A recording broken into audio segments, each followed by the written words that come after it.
persecution, trauma, at saka walang-wala ay hindi po mararanasan ng iba.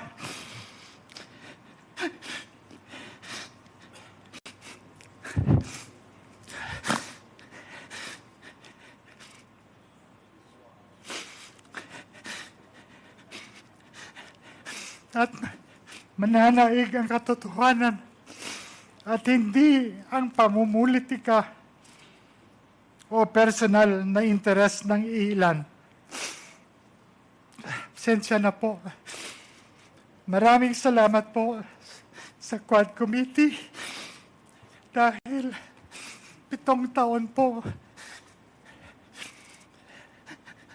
Nahihirap talaga po.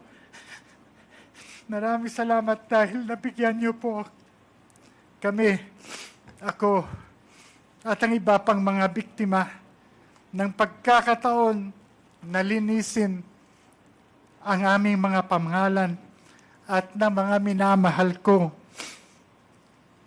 Ilonggo at yung Iloilo na tinawag po Shabolized. Magandang araw po sa inyong lahat. Dakbanwas ang Iloilo, bugal ko, my city, my pride. I am Iloilo, proud to be Filipino po. Salamat po. Thank you.